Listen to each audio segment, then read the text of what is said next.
Viewers like you make this program possible. Support your local PBS station. Your breath is burning my skin. Your mouth takes in my water, and the clouds roll like a river. The rain falls sharp as ice, and the oceans tumble over like mist in the night. And my heart is a machine keeping time. And my body is a building scraping at the sky. And water looks like water running. Water looks like water running.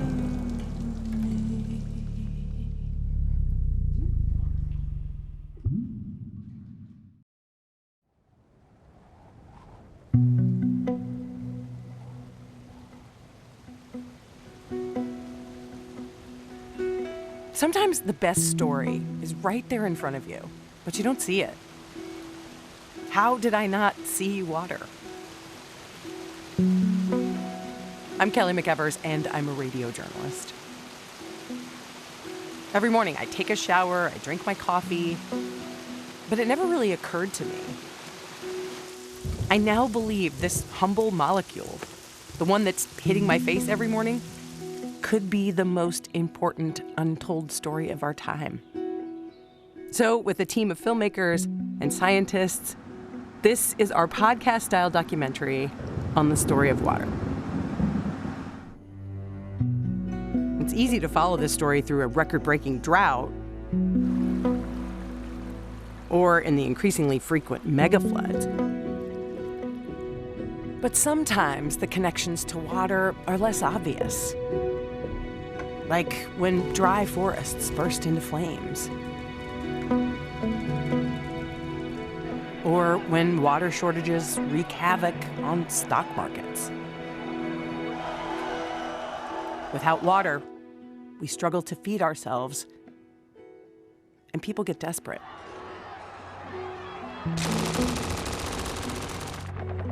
Changes to the supplies of water on Earth are shaping a new world order around us. So, I have a new saying. If you want to understand why our world is changing, follow the water.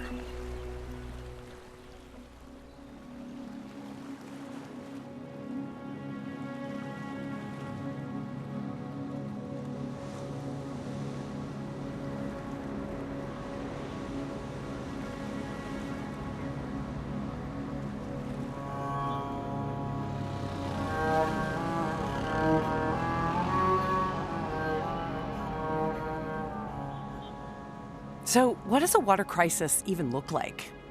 Does it look like war? Does it look like a famine? Or does a water crisis hide in plain sight?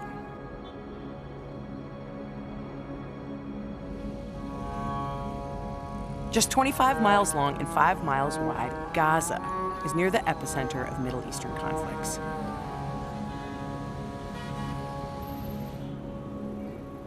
But instead of politics, for a moment, let's just follow the water.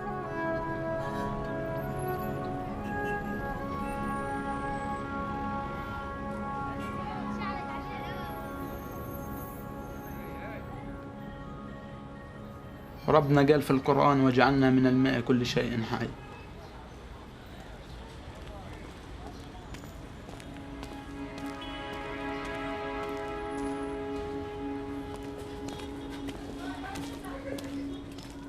احنا بنعاني من واحنا صغار من حد ما وعينا على الدنيا من قصة المي هاي.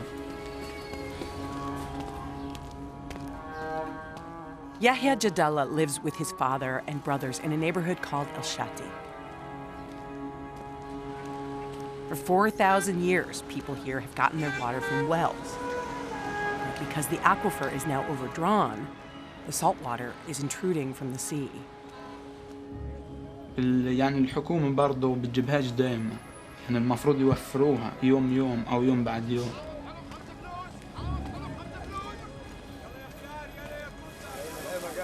مية الجامع الناس يعني متبرعين عملوا بير وفلتر وزي هيك. بنروح من عند الجامع بنجيبها ومن عند المدرسة من المدارس.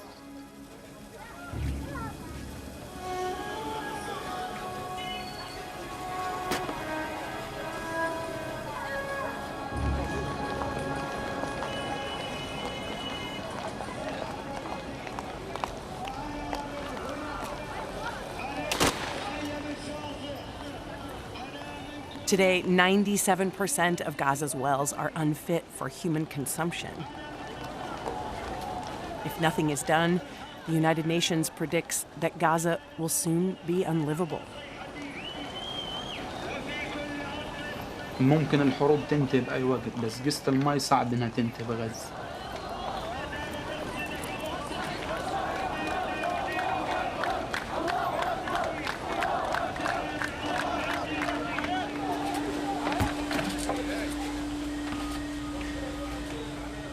الإنسان بيقدرش يعني بيتحرك، ببطل يتحمم، ببطل يشتو، ببطل يطبخ، ببطل يشرب، بتقل المي، بتصير المي يعني محدودة.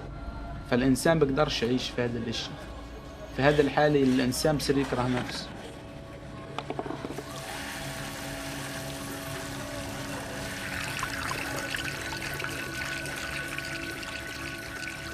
لا ما عمريش في حياتي شفت يعني ناس متوفر عندهم المي 24 ساعة أو مدى الحياة. Watching this, you might think, whoa, that is really bad for them. But you're also probably thinking, my water problems are never going to get that bad. But here is the thing. Experts are saying that in 10 years, the worldwide demand for water will outstrip supply by 40%. So, statistically at least, for many of us, Gaza is the future.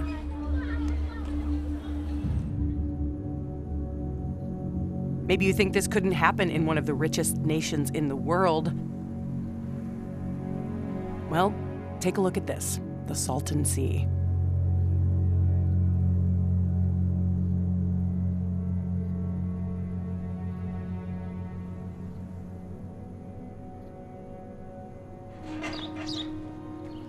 A place that once attracted more visitors than Yosemite National Park.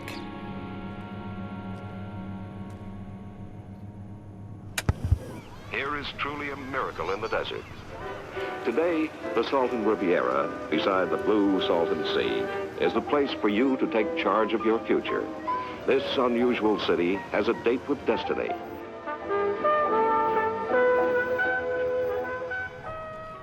That date with destiny did not end well.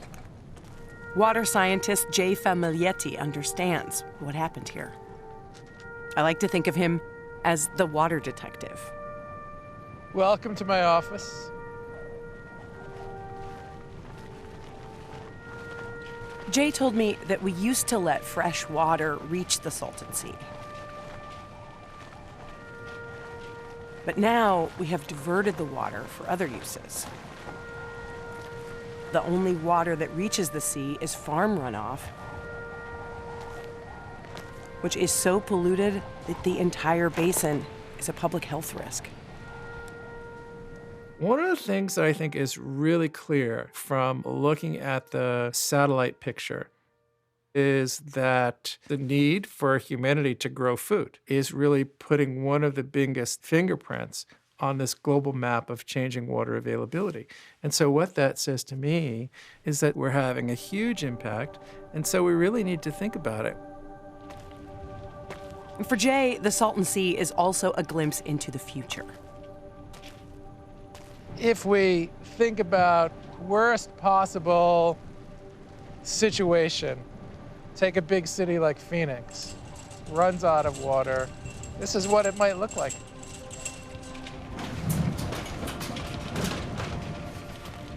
Jay often gets accused of being Dr. Doom and Gloom. Rock, RC, countdown 1.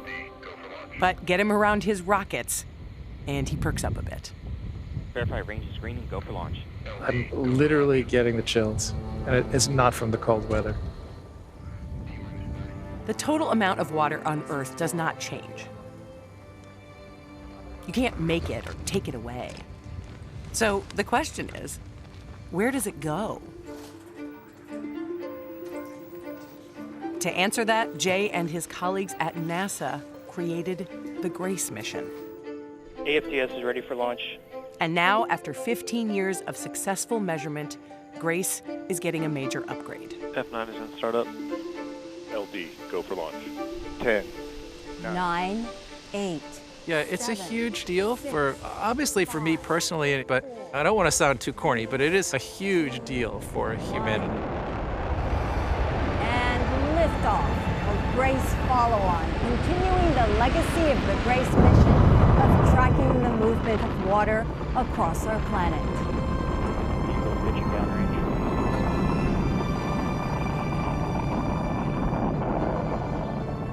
You know, it reminds me of sending my son off to college, and we dropped him off at the airport. There he goes. He's going to do great things. We have Stage separation confirmed. Stage separation has been confirmed. GRACE can help us finally understand how water moves across our planet.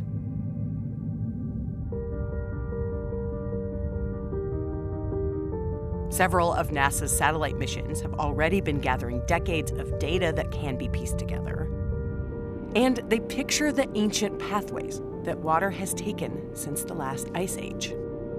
A pulse, intimately connected with all life on Earth. Scientists in the Amazon recently discovered that in tropical forests, the trees themselves pump water back into the sky. Above their canopies, this tree water gathers into aerial rivers that can flow for thousands of miles. But recently, even the most ancient patterns have been changing.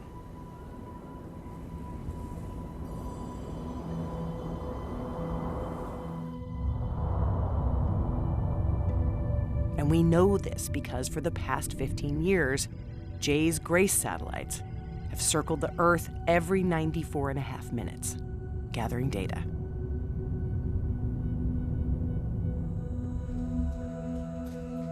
With remarkable precision, they measure the weight of every snowstorm, flood, and drought. We've been able to construct this pretty incredible map. And it's a really unprecedented look at how water's moving over the Earth in a way that we've never been able to do before. And we see a very, very distinctive pattern. The wet areas, they're getting wetter, and the dry areas in between are getting drier. The availability of water is much more fragile and tenuous than we think. And so even in the developed world, we shouldn't take it for granted.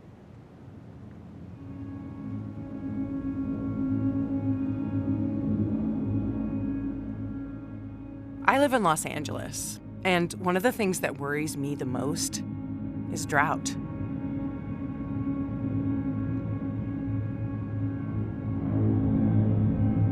Cape Town's main reservoir is a dust bowl. Cape Town is about to find out whether a city can survive when the water runs out. Day zero has arrived. Drought hit South Africa in 2015, and for the next 3 years, they had almost no rain. The city of Cape Town was within days of shutting off their taps. We sent a team to film the approach of Day Zero. And as they followed the water, the trail took an unexpected and dark turn. Out of the city and into the once wealthy farmland of the Western Cape, where farmers were dying with the stress of the drought. I lost 3 friends during this drought who took their own lives because they had no hope for their farms, they had no hope for nothing. And that's the thing why we still try to do what we do.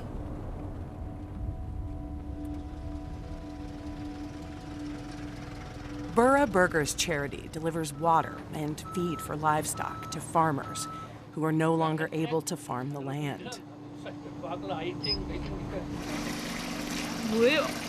We are on the point that we are basically giving up.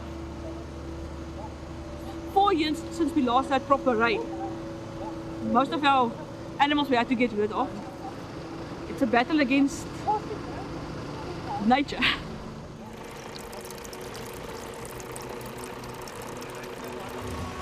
The thing with drought is the farmers know how to farm for a year, or maybe a year and a half, but not for 6, 7, 8 years. On some of the farms, they had no rain for almost 7 years now.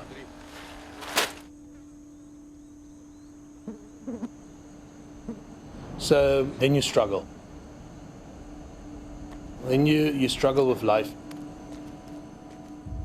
The UN reports that worldwide, areas affected by droughts have more than doubled in the past 40 years. And droughts affect more people than any other natural hazard. If there's one thing I'm going to change in South Africa through this project of mine, I'm going to bring back unity to our country. We try to get people together, and it's because of water. That one molecule.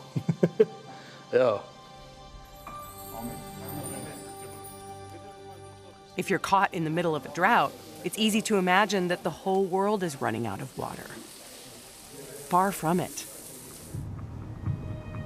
In fact, as the GRACE data shows us, the moisture lost in a drought-stricken area almost always finds its way to somewhere else.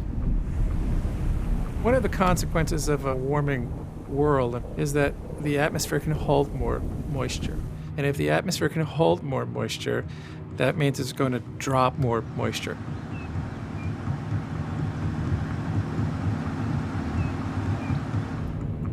When water is on the move, so is Mike Olbinski. We gotta haul ass.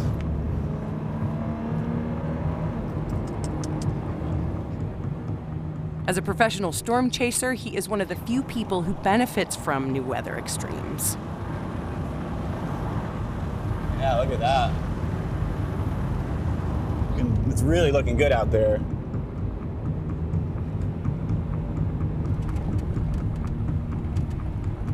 Yeah, it's really gorgeous.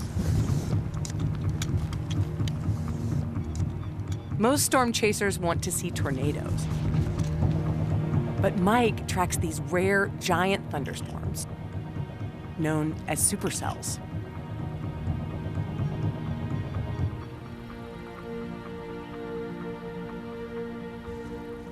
Oh, this is stunning. At this point, it's pretty, but I want a mothership supercell, so we'll see if we get that. And so hopefully it's gonna be a beastly supercell with some good structure after a while. All right, I think we should go. It's getting close, and I want to get in front of it. Supercells can be 10 miles high, 25 times the volume of Mount Everest, and drop billions of gallons of water in just hours. They produce softball-sized hail, high winds, severe lightning, and even tornadoes.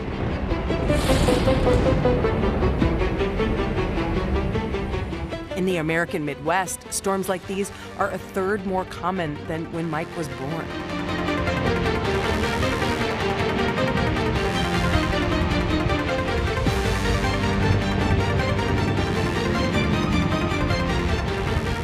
Big storms are dropping 10% more rain than they did 25 years ago. I felt a drop.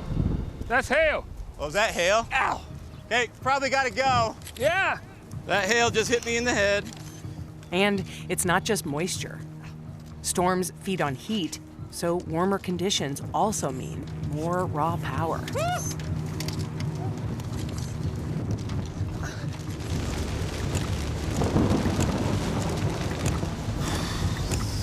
Now the nerves come out. Now the adrenaline's pumping.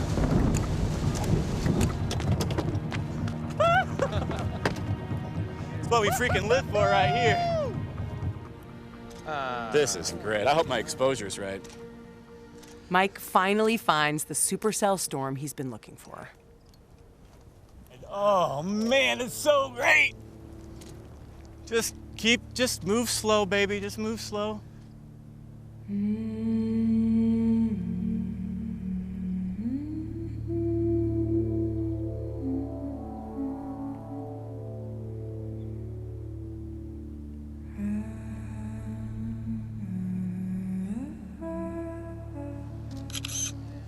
This is one of the best supercells I've ever seen. It's literally all like run by water. They need this for the crops, and if you didn't have it, then no one would live here. Oh, that was good, man. Thanks. Hey! That was good. It has been a good day for the storm chasers. But these grand movements of water also tell a tragic story, one we've been tracking all over America. Supercells have been spotted on the radar. Tornado Alley has already been hammered. That is a wall of water right now. Floodwaters rising as high as 10 feet. One storm in particular caught our attention. In September 2018, Hurricane Florence acted strangely as it hit the Carolinas. Florence will produce catastrophic flooding over parts of North and South Carolina for some time. Instead of blowing through like most hurricanes, Florence stalled on the coast. Like a supersized vacuum, it took moisture from the ocean and poured it onto land as rain. Florence broke 28 flood and rainfall records for the Carolinas. That's the top half of our garage. I don't know where the rest of it is.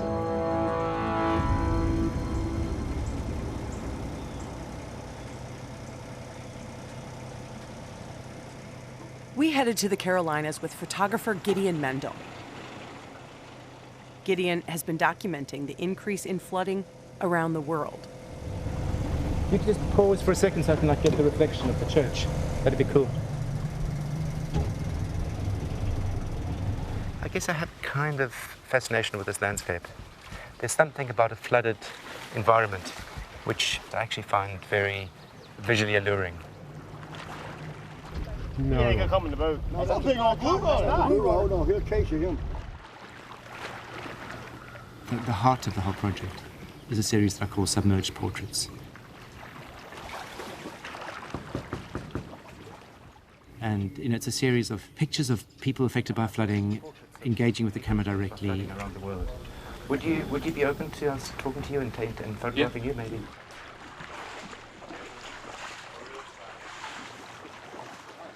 I've been 34 years on this beach, and I've never seen it like this. Okay. And if they say it's coming another 3 feet, it'll just about reach the roof on my building. I got a lot of tools in there.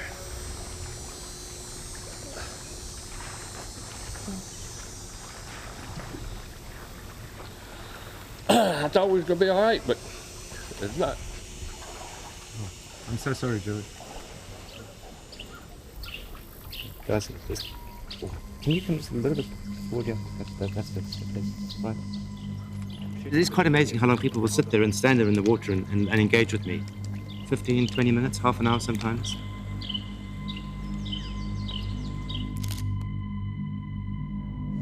The portraiture and the direct gaze of the camera for me is so important.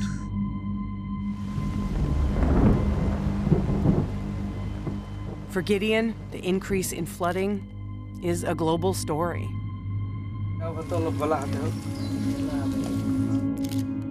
In the past 12 years, he has photographed 20 floods in 13 countries.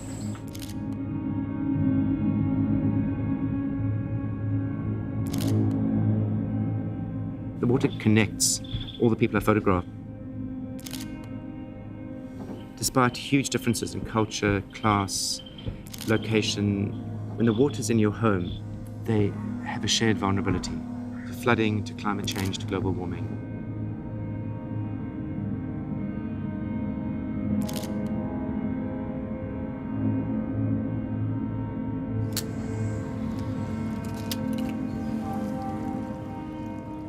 Extreme rain and flooding is now 4 times more likely than it was 40 years ago.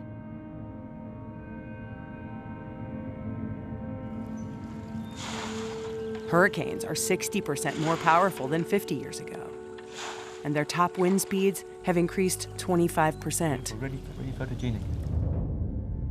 So there's more flooding, and there's more drought. And honestly, it's amazing that farmers are still able to feed the world. But what I didn't realize is the extent to which farmers are tapping into a secret stash of water. A hidden source that is not affected by droughts or flood. Water that lives underground.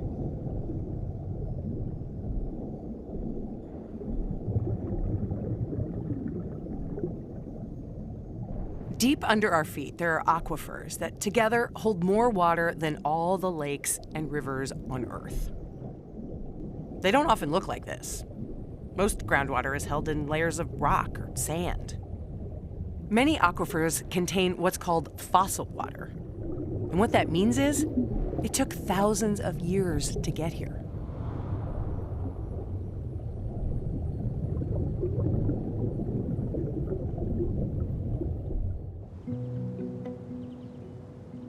It is not easy to follow the water that is hidden underground. But you might have seen these circles from a plane. With a metal straw and a diesel engine, we can reach aquifers 3,000 feet down. Humanity started this kind of industrial pumping of water just 100 years ago. And it's been so successful, nearly half the water used for farm irrigation comes from underground. This water grows almost 1/5 of the world's food supply. We have been draining aquifers with little idea of how much water is in them until now. When Jay and his colleagues launched GRACE, which stands for Gravity Recovery and Climate Experiment, they designed the system to do the impossible. To see into the Earth's crust using gravity.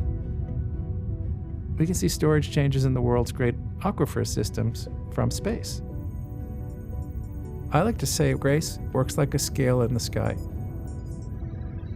GRACE is actually 2 satellites. As they approach an area that has just had a storm, for example, the extra weight of that water pulls the satellites. So as they approach this region that has more mass and therefore a greater gravitational tug, the first one gets pulled down and accelerates a little bit. The second one comes in, gets pulled down, accelerates a little bit. So the distance between the two changes.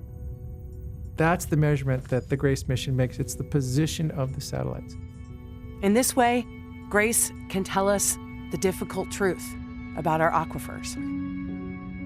Sadly, groundwater is barely managed around the world. And so groundwater is quietly disappearing. In California, the groundwater took thousands of years to accumulate, and we're using this fossil water much faster than it can be replaced. This is the definition of unsustainable. The disappearance of groundwater is really threatening the water security of the Western U.S., and really no one's talking about it. Jay's been doing what he can to get the message out. He's a professor at the University of California at Irvine and senior water scientist for NASA's Jet Propulsion Laboratory, Jay Falmayetti. Jay, professor, how are you, sir? All right. So, finally, a witness who will tell us expert testimony about this. You know, here's the thing. The drought situation is much worse than I think is generally perceived. And this may be why we're not getting the public response that we want. So yes, show that chart. Look at this. It's green, and now it's red. Now, Doc, I'm not a scientist. Red is bad. Red is bad. Red is bad. That's what I know. Red is bad.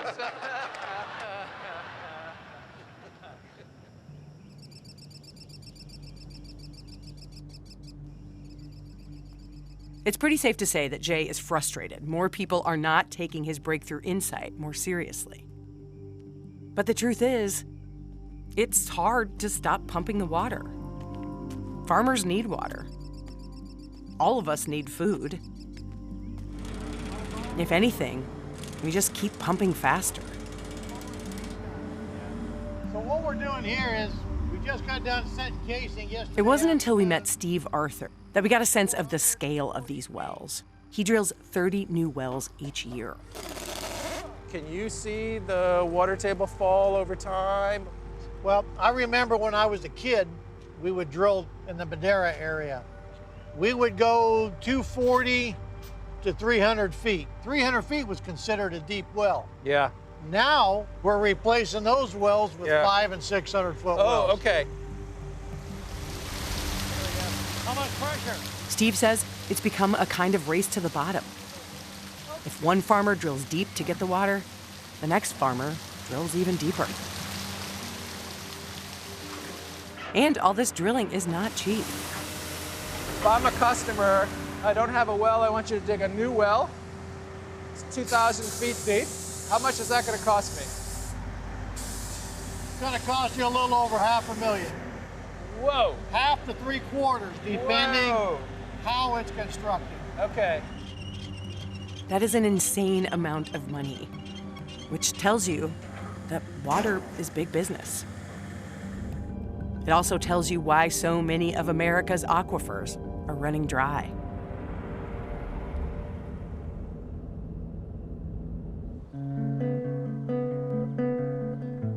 The Ogallala Aquifer, one of the biggest on Earth, lies beneath 8 Midwestern states, from Texas to Nebraska.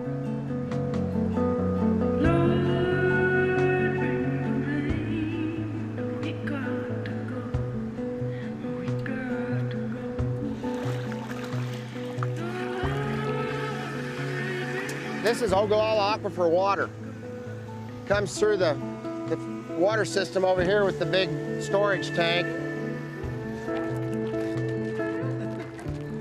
Like most of the families in St. Francis, the Calicrates have farmed here for generations. My grandkids, Wilson and Charlie, will be the 5th generation on this land. But Mike does not see High Plains farming as a success story. We have just flat squandered this resource over the last 40 years that I've been associated with farming and ranching and cattle production in this area.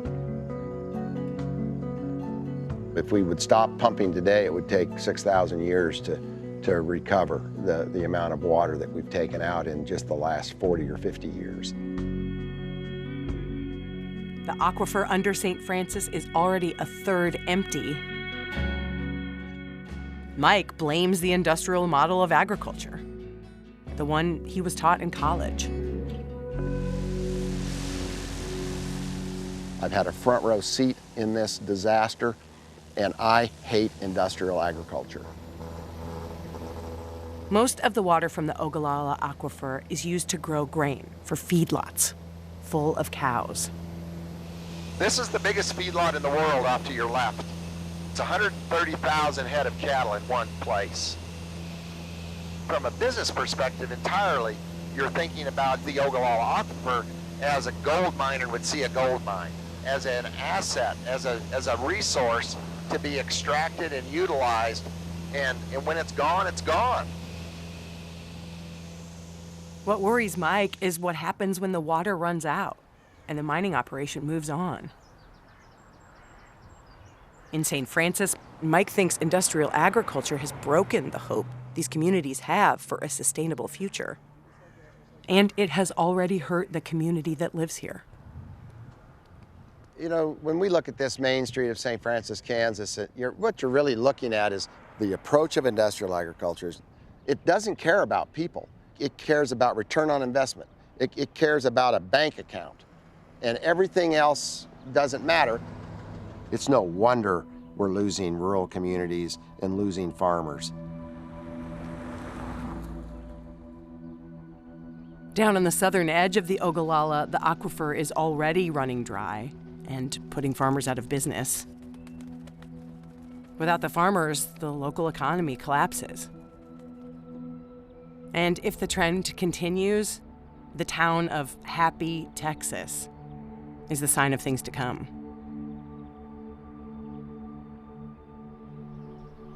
Four churches, but not a single store open for business.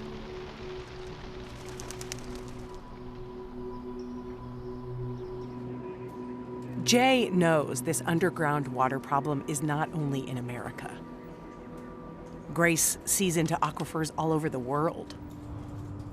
There's 37 major aquifers around the world, and over half of them are past sustainability tipping points, which means we use more than is being replenished on an annual basis, and we're technically mining them. Given that nearly half of the water used for farm irrigation depends on these aquifers, you can understand Jay's alarm. So as that groundwater disappears, our ability to produce food for the world's growing population will be threatened. In fact, there's growing evidence this is already happening, and it is having serious consequences. This story begins in Syria in 2006, when the country was hit by the worst drought in 500 years. Farmers began to overdraw water from their aquifer. And with Grace, Jay could see it as it was happening. We saw the Syria hotspot, and we saw that groundwater depletion way ahead of time.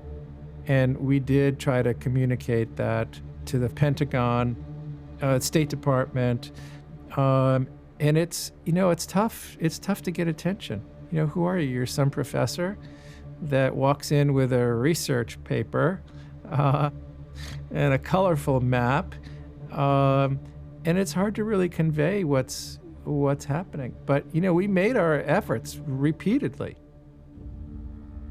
I was actually reporting in the Middle East at the time, and when protests and later war broke out, we knew it was connected to the drought. But what we didn't know was how it was connected to a much larger global water story. Now the protesters are battling for regime change.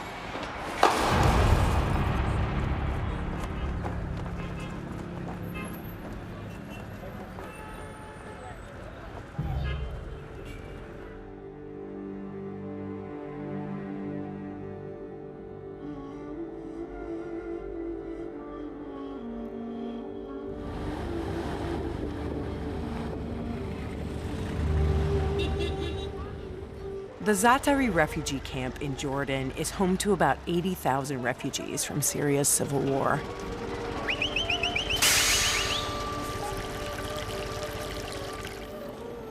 Troy Sternberg is a geographer from Oxford University and another detective who follows the story of water. He wrote a paper showing how global droughts caused a chain of events that influenced not only Syria's war, but politics around the world.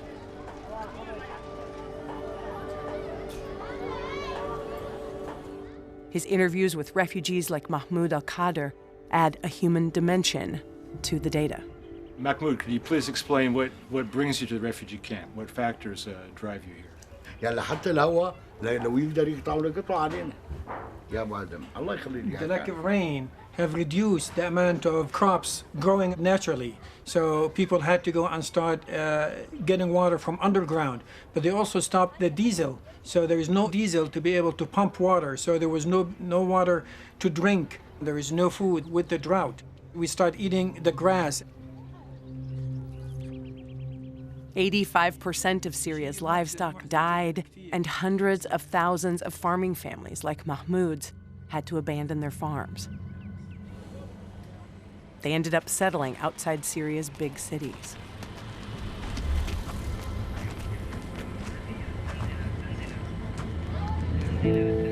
Troy's research shows that there were much larger global forces at work, more than just a drought in Syria. When Troy followed the water, he documented a series of droughts that connected Russia, China, the Arab Spring, and politics across Europe.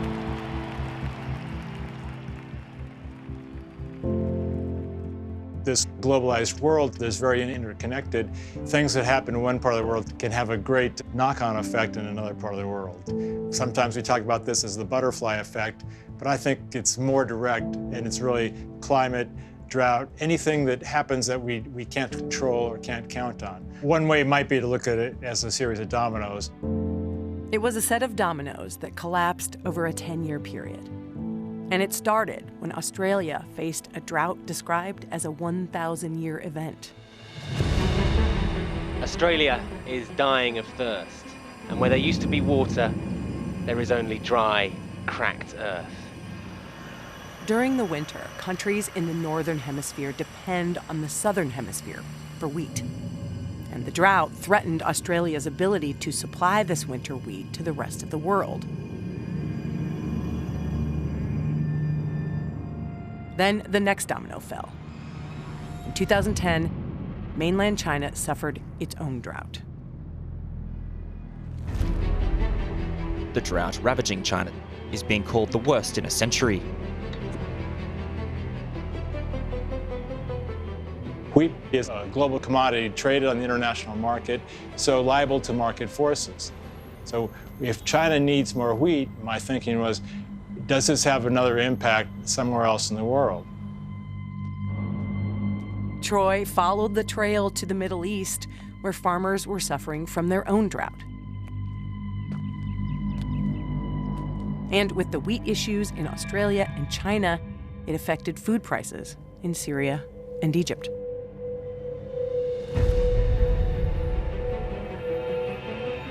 So as Egypt needs more wheat and China needs more wheat, there's less wheat available. Then in 2010, another domino fell. Russia, the largest exporter of wheat to the Middle East, was gripped by a devastating heat wave.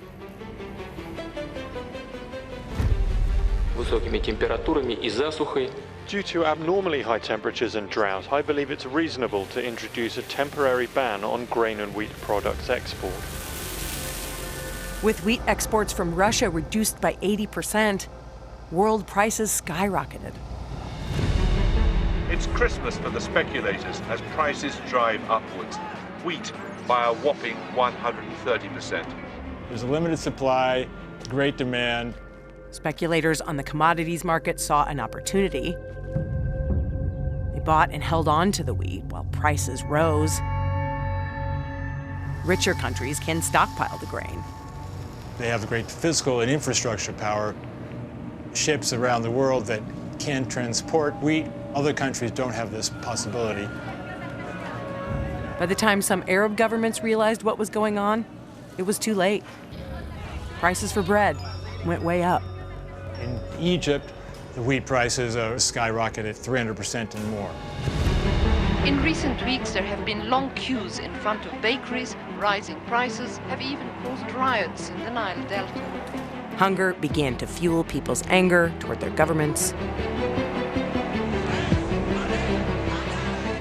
We see food riots in Cairo. After Friday prayers, hundreds of thousands of demonstrators gathered in Tahrir Square. The people of Egypt have toppled their leader. Egypt will never be the same. And that's where the Arab Spring really brings everything together. Which brings us back to Syria. Inspired by the Arab Spring uprisings and suffering from their own drought, Syrian protesters also took to the streets. The Syrian government made it very clear today that it will tolerate no dissent. Events escalated, and Mahmoud's family was caught in the crossfire. I lost my son and I lost my wife in this war. My wife was on the way to the market in Damascus. On the rooftops there were some snipers, and she have got a shot in the head. So I'm afraid for the rest of the family. And we came here, and here they were helping us, and they were supporting us. Water or drought is, of course, only one factor that influenced these events.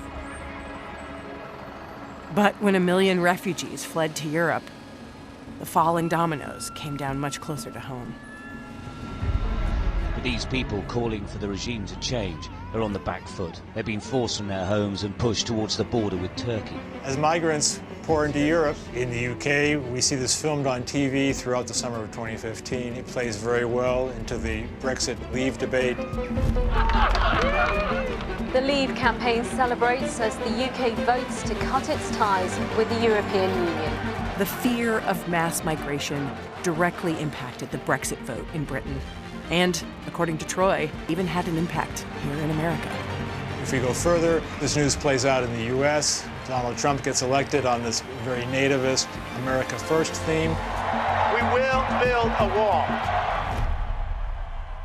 Troy's concern is that the water crisis can spark an even more dramatic chain of events in other parts of the world. What will we see next? What happens if we have a climate disaster in India or China or Mexico or Pakistan? Then we're talking about very serious dynamics and very serious outcomes.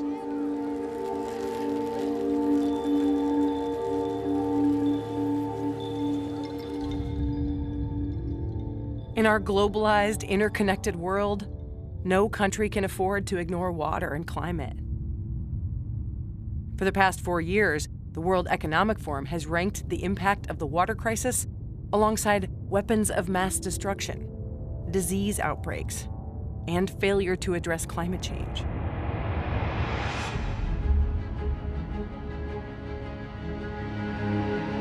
Looking for solutions, we came back to the US and we went to New York City.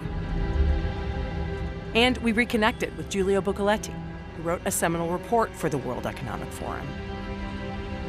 In it, he calculated that 10 years from now, the world will need 40% more fresh water than it can supply.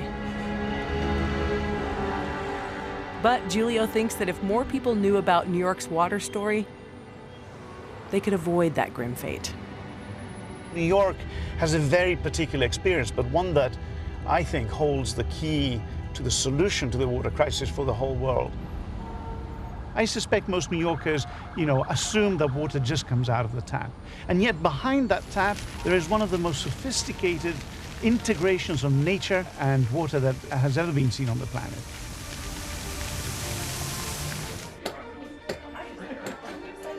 Giulio took us to meet the CEO of WaterAid America, Serena Prabhasi. While Serena has worked on water issues all over the world, here in New York, she and her husband also own a coffee shop. She cares a lot about New York's water. Water is the lifeblood of our business. There is no good coffee without good water. So you work for WaterAid, and what do you think people imagine when they think about the water crisis? People have thought about the water crisis as something elsewhere. But now I think there is more understanding that the water crisis is all around us. So New York had a proverbial fork in the road, right? And had to take one option rather than the other. In the 80s, the water was getting very polluted. And in the 90s, I think there was a real strategic decision to make of how the future of New York City water would be handled. One way could have been a bit more business as usual, invest in infrastructure. And this we're talking about a treatment works, right? A treatment plant. Treatment, filtration, technology, high cost, I think $6 billion. Definitely a more energy intensive approach. And what about the alternative? And the other option was to really look at where the water is coming from. Because where the water was coming from was the Catskill Mountains.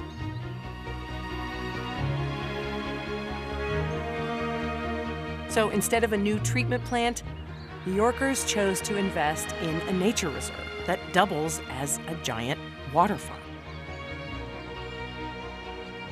The water is being filtered by trees. This natural environment serves like a sponge, holding the water. A forest replaces heavy industrial infrastructure with the added benefits that the place runs itself, maintenance-free, and supplies 90% of New York's water. For New York City, it was a radical choice for the time, but it was going back to something that has been working for millennia. The water cycle belongs to nature. In a way, it's the most simple of answers, back into nature. Find the answer back at the very beginning, from the ecosystems that we came from, and yet it can support one of the most modern societies on the planet. Making the most of our connection to nature is undoubtedly the best way forward. But what works for a wealthy city in a moist climate won't necessarily work everywhere. I don't think we're really going to find any silver bullets. I think as we look around the world, region by region, each one is going to need a different portfolio of approaches to manage their way through water scarcity.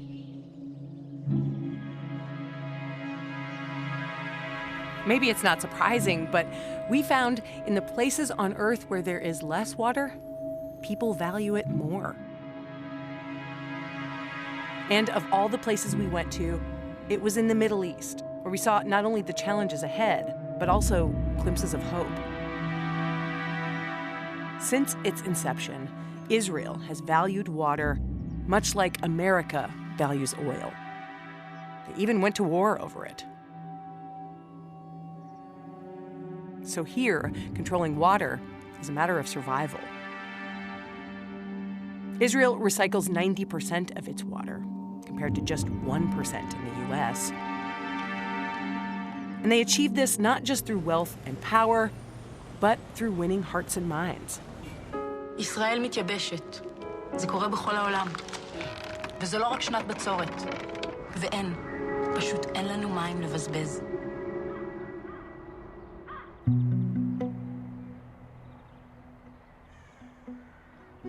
It's this appreciation of water that Mike Callicrate would like to see here in the U.S. I would like to see us not pump a drop more than what the recharge rate is. And we know what those numbers are. Water is the public's resource, and it should be used responsibly and preserved. We can do this. So in the end, each of our water experts agreed we can do this. That unlike some threats we face, the water crisis is solvable. But we are vulnerable. And in this finely tuned, globalized world, if we don't respect water, the climate, collapse will follow.